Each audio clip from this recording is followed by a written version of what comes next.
Locked On Podcast Network presents Locked On Sports Today.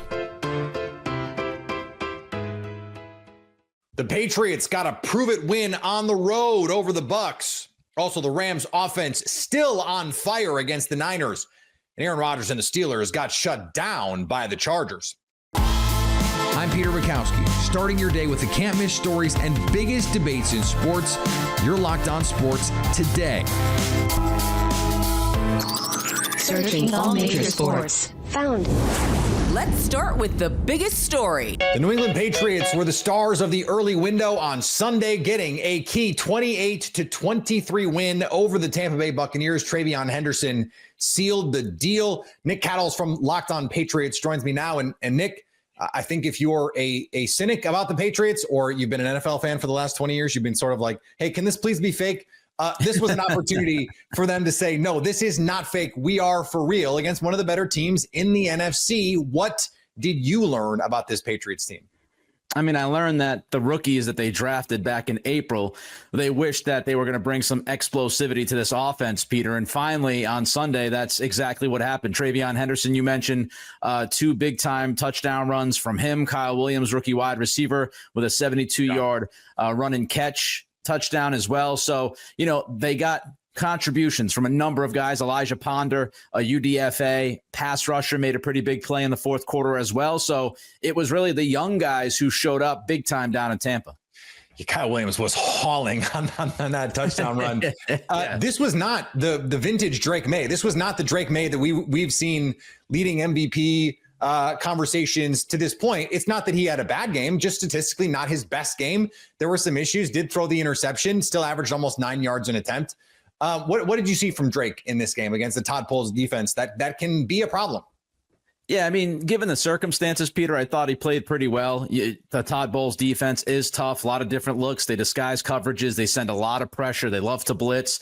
And the Patriots, aside from those two huge runs from TreVeyon Henderson, they really did not have much of a run game at all. Their early down offense was not good running the football. So Drake May was staring down the barrel of a lot of third and long situations. And I thought he made 4 or 5 big time throws. The touchdown throw to Williams, he had pressure on him. Yeah. Pop Douglas chunk play down the middle of the field. Nice job of understanding what blitz was going to be sent and getting rid of it and being decisive. Made a bucket throw to Mac Hollins downfield as well.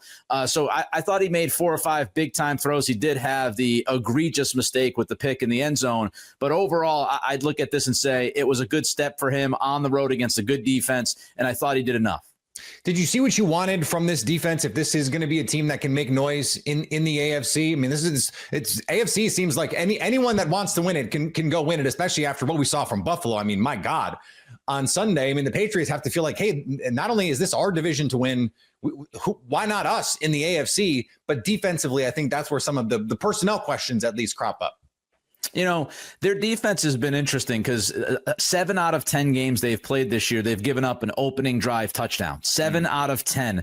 And their red zone defense has been atrocious, but they're really good on third down. And somehow, some way, Peter, they find a way to keep teams at 20 points or less. And if your quarterback is playing the way Drake May is playing, and this offense is humming like it's been humming with Josh McDaniels, then if you could keep opposing teams to 20 points or less, you're going to win the vast majority of your football games. So it's not always pretty, but they tend to get better as the game goes on. And, the pass rush needs help. There's no doubt about that. Their run defense up until Sunday was really good. It was dominant. That was the biggest surprise to me defensively, was they actually gave up more than 100 rushing yards to Tampa, a team that was not doing a good job running the football heading into the game. But, again, if it's the bend don't break and you keep teams to 20 and you got the quarterback doing what he's doing, then that's going to be enough most of the time. Were you surprised they didn't make a move here at the trade deadline to bolster the pass rush, maybe get another corner or another wide receiver? Yeah, I think they wanted to. I know they were making calls. They talked to several teams. They had an offer for Draymond Jones on the table, but Tennessee took a better deal. They called Seattle about Boye Mafe, another guy that they were looking at. So they were trying to bring in an edge rusher, but they just couldn't close the deal. They just could not get a deal done. It was a disappointment. But also, Vrabel is a big believer in the guys he has in that room, and he's been telling them, we all we got, we all we need.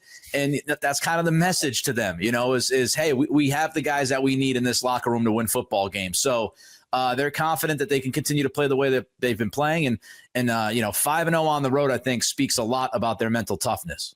Stay up to date all year on the New England Patriots by subscribing to Locked On Sports Today and Locked On Patriots on your favorite podcast app. Your Locked On Sports Today. Coming up, the Rams went off against the Niners. Before we get to that, Jonathan Taylor strengthens his MVP case. The NFL season rolling along now, and FanDuel is making sure you're ready for this weekend with a can't-miss offer. Right now, new customers can bet just $5, and if your bet wins, you'll get $300 in bonus bets to use across the app. I love using FanDuel because it fits how I want to bet in the moment, whether it's player props, building a same-game parlay, or even jumping in live as the action unfolds. It's quick, it's easy, and it's the best way to add a little more energy to Sundays. So are you ready to play? Download the FanDuel app now by visiting FanDuel.com to get started. That's FanDuel.com to place your first $5 bet. Jonathan Taylor and the Colts ran wild over the Falcons in Berlin, though the game was pretty close. The Colts somehow survived the Atlanta Falcons out in Berlin, Germany, winning in overtime 31-25, thanks in huge part to Jonathan Taylor and his 286 yards of offense. He also had 3 touchdowns, including an 83-yarder, including the game-winning 8-yarder in overtime. Just truly a remarkable, unbelievable performance by Taylor.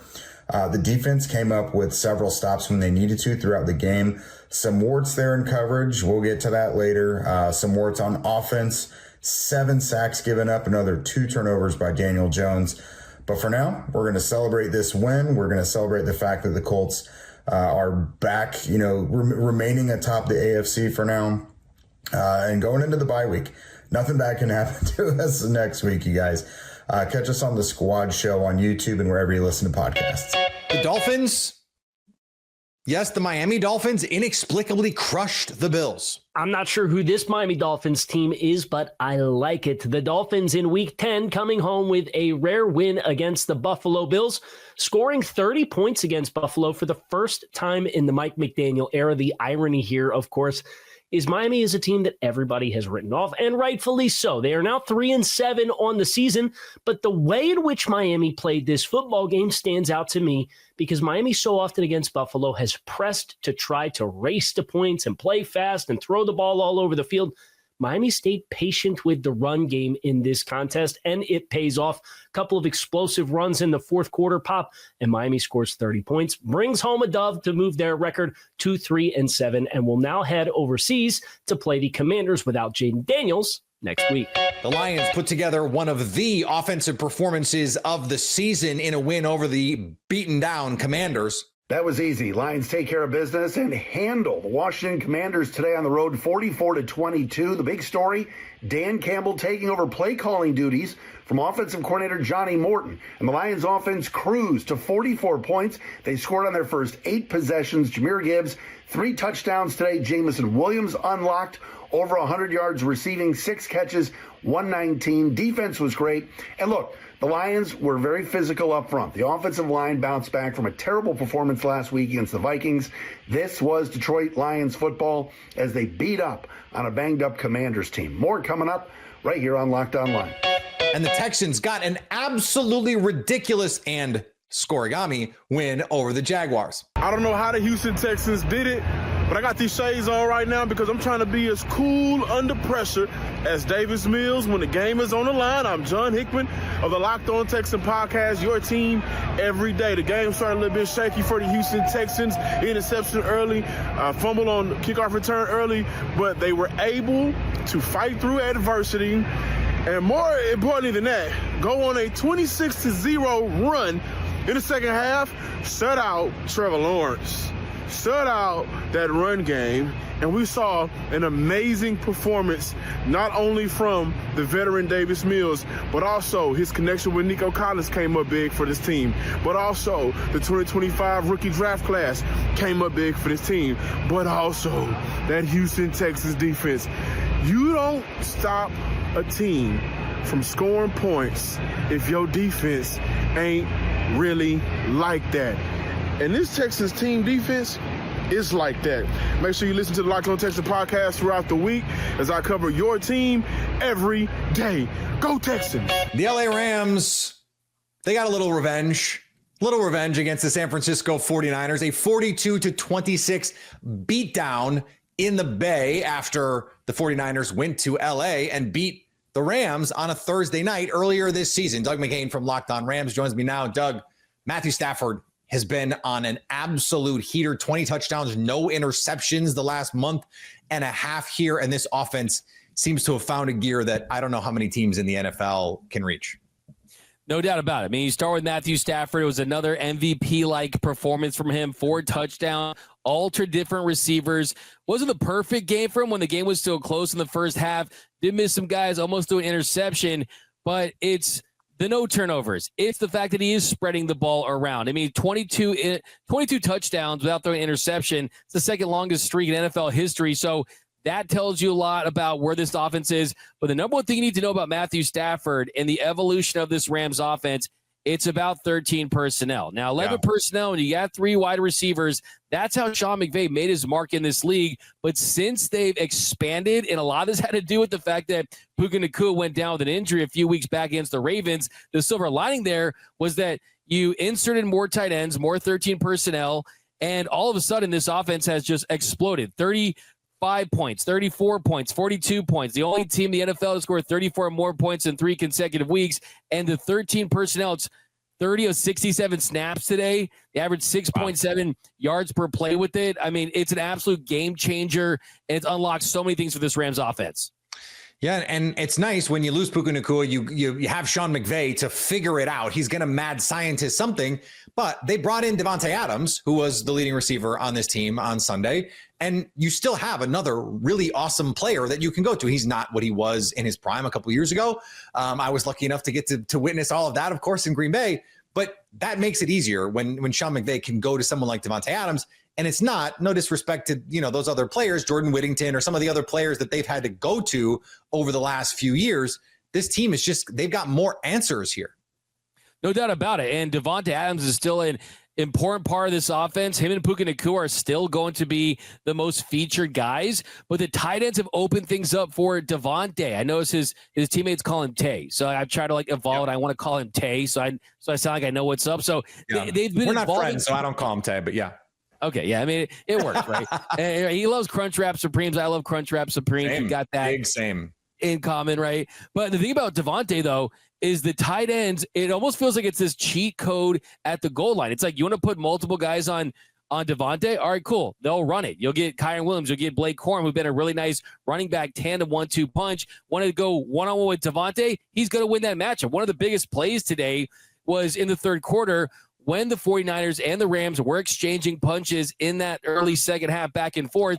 The difference in this game was every time the 49ers punch one in, the Rams punch back. And that play with Devontae Adams right near the goal line, one-on-one, he gets the ball. It's a cheat code. He's going to make that play. So he's been incredible in the red zone for the Rams, and that's exactly what they would hoped he would be. And I think, too, as good as he's been, it feels like he's kind of saving his best football because he knows, as you know, being a Packers guy, the best Packers podcast in the game, yours, is that he's someone he knows what it's like to make a deep run in the playoffs. And I think that he's kind of using that trajectory with this team, knowing that there's young pieces with Puka Nacua and Stafford. They want to play their best football at the end while they're right now in a big division race with the Seahawks. Let's talk about this defense for a second here because by some of the metrics, they're the best defense in the league. And it doesn't always feel that way when you watch them. They don't have Aaron Donald and Jalen Ramsey, the star power anymore. Sean McVay, the guy just figures out different ways to win. He'll lose every star coach and he'll bring in 6 more. And it doesn't seem to matter here. But how are they putting this all together with a defense that is, and again, no disrespect to these guys, kind of a no-name defense. And maybe we'll learn some of their names over the course of the season.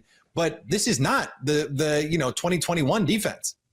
It's not. And you don't have that superstar like Aaron Donald, but you have superstars in the making in Jared Verse, Byron Young, Kobe Turner. Today wasn't the best day as far as the overall pass rush from Verse and Young. They didn't get a sack.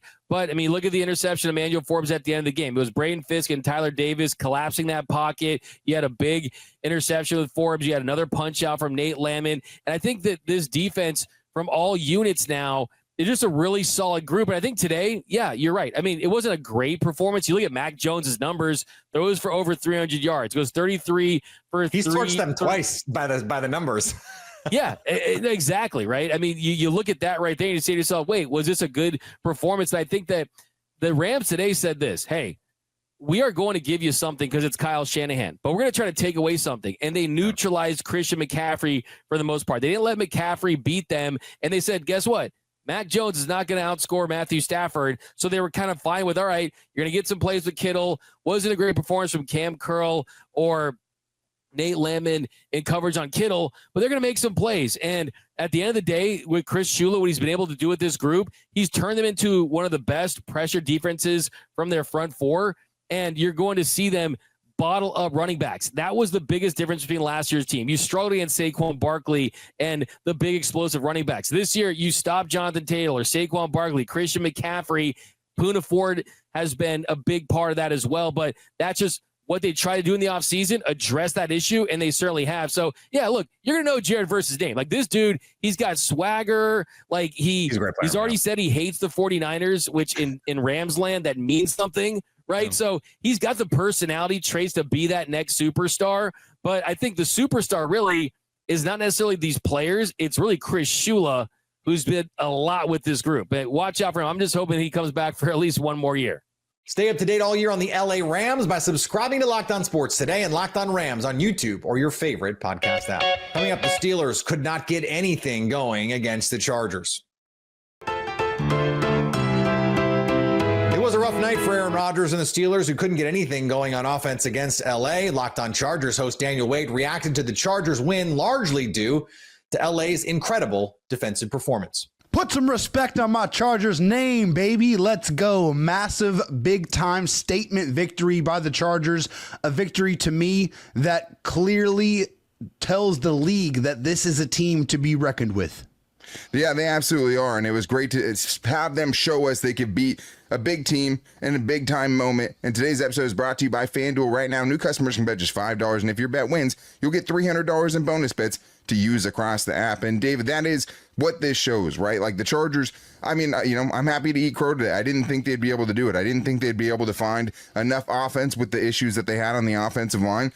But I also wasn't, expecting a defensive masterclass by the Chargers defense in this one. But it is huge. I mean, look no further back than last year, where the Chargers arguably lost to a worse version of this Steelers team. And this year, the Steelers, the Texans, teams like that were good benchmarks this year. Okay, how will they go against those teams in year two of Jim Harbaugh? This is a team that prides itself in its physicality, that bullies other teams. It felt like the Chargers got bullied last year by the Steelers. They did not get bullied on Sunday Night Football. No, they did not. They did the bullying. I think this is a statement victory. This is a dominant win over a good football team. The victory against the Kansas City Chiefs was big, because that started the year and it was in the division. Very, very important. But to me, I think this is an affirming win. I think it's almost more important because it's towards the middle of the season. And now this is a good win against, not a good win, it's a dominant win against a good Steelers football team, a good opponent. And I think this is the type of win that changes the narrative. It changes the way that the NFL world talks about the Chargers. Yeah, and I think it should to a certain extent because it shows that their defense can win them games. Like with the offensive line injuries that they've had, like you're just not going to be able to win a shootout in every game, and you're not going to be able to rely on your offense to go out there and put up 30, 35 points every week. You just can't. You needed this defense to show that they could do it and go out there and win you games when you need it, and that's exactly what they did. But yeah, now 4-0 in prime time are the Chargers in 2025, which is awesome, right? And also back-to-back dominant primetime performances, actually 3 in a row because I forgot the Raiders game is Monday Night Football too. 3 primetime performances where the Chargers at night are just going out there and kind of just wrecking teams, and especially, the last 2 at home. But more than that, like, this is 3 wins in a row where the Chargers have had like a non-roller coaster fourth quarter. Like that is something that should not go unnoticed in this, because even though last week was a 7-point game with the Titans, it's like the Titans never had the ball in the fourth quarter with a chance to go tie the game. They tacked on a late field goal, right? That made it a 7-point game. but that's 3 weeks in a row where the other team hasn't been able to go down and even tie you. And then this game, besides a garbage time touchdown, they really had nothing going at all. And that was the story to me. I thought the offense was impressive by the way that they gritted it out, because we knew what the kind of obstacles they had to overcome were. At the same time, the story tonight is the Chargers defense and Jesse Minter, because, the Boo Birds were coming out for Jesse Minter. He went from, he might not be the Chargers coach in 2026 because he's going to be another head coach, to the Chargers might need to replace Jesse Minter in 2026. And that's kind of the ebbs and flows of being a defensive coordinator specifically. But this was a masterclass. They came out with a game plan that totally got the Steelers off of what their game wanted to be in this one, had them off balance, had them surprised, and really just had them in a chokehold for most of the night.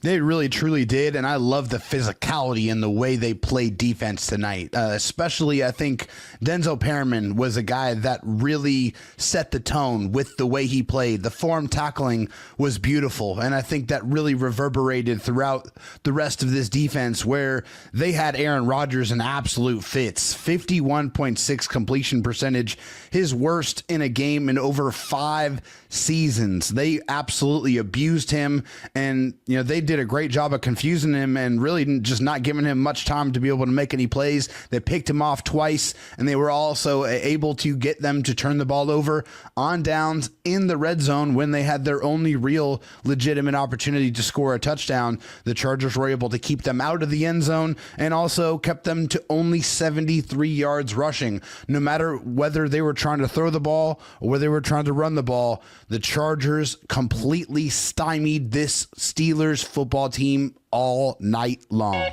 And finally, Lenny Wilkens, one of the most accomplished coaches in NBA history, passed away Sunday at the age of 88. Not only was Wilkens the winningest coach in NBA history at the time of his retirement in 2005, but he also had an underrated yet brilliant 15-year career as a player as well. Just one of 5 men to be inducted into the Naismith Basketball Hall of Fame. As both a player and a coach, Lenny Wilkens will be remembered as one of basketball's most enduring minds, a man whose cerebral approach to the game on the court bled over into one of the greatest coaching careers the sport has ever seen. If you're catching this episode after hearing your favorite Locked On show, make sure to subscribe to Locked On Sports Today on YouTube or wherever you get your podcasts so you never miss an episode. Also, if you're a new subscriber to Locked On Sports Today, we're here for you with the biggest stories in sports every day. Coming up, it's go time for the Packers, who really need to put together a complete performance after, whatever happened last week against the Panthers. So at least until tomorrow, stay locked on sports today. Locked On Podcast Network presents Locked On Sports Today. For more episodes of Locked On Sports Today, go to our video on demand. Click on sports at the top of your screen. There, you'll find past episodes of Locked On Sports Today, plus other Locked On shows on demand.